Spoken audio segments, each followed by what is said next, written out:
क्या आपने ध्यान दिया है कि हमारे समाज में कुछ पारिवारिक संबंध धीरे धीरे अदृश्य हो रहे हैं? पहले हर बच्चे के माता पिता के अलावा चाचा, ताऊ, बुआ, मामा, मौसी जैसे ढेरों रिश्तेदार हुआ करते थे, लेकिन अब ये सभी मानो विलुप्त प्रजाति होते जा रहे हैं। भारतीय परिवारों में रक्त के कुल 5 रिश्ते समाप्त होने की कगार पर हैं। 1-2 पीढ़ी बाद संभवतः ये सभी संग्रहालय में सजा दिए जाएंगे। केवल अंकल और आंटी बचेंगे। इसे इस तरह समझा जा सकता है, यदि किसी दंपत्ति के 2 पुत्र और 2 पुत्री हैं, तो उनके सभी 5 रिश्ते यानी ताऊ, चाचा, बुआ, मामा और मौसी होंगे। यदि 2 पुत्र हैं लेकिन पुत्री एक ही है, तो उनकी जो संतानें होंगी उनकी कोई मौसी नहीं होंगी। माँ के बाद बच्चों की कोई सबसे सगी महिला होती हैं, तो वो मौसी ही होती हैं।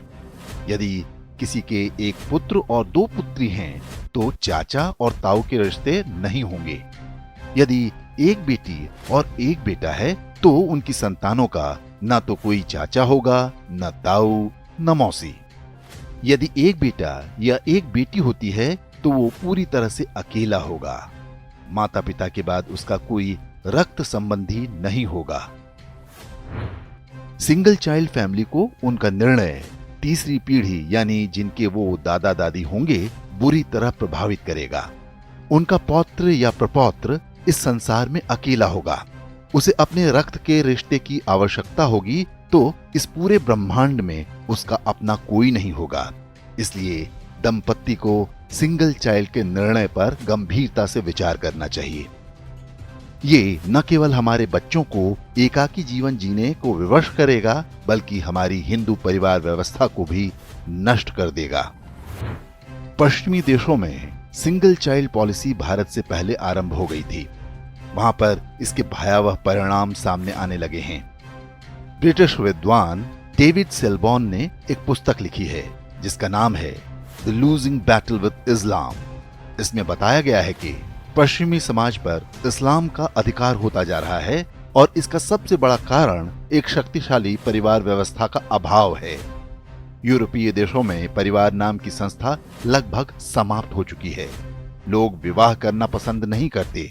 समलैंगिकता, अवैध संबंध, लिव इन रिलेशन जैसी कुरीतियां सामान्य बात हैं।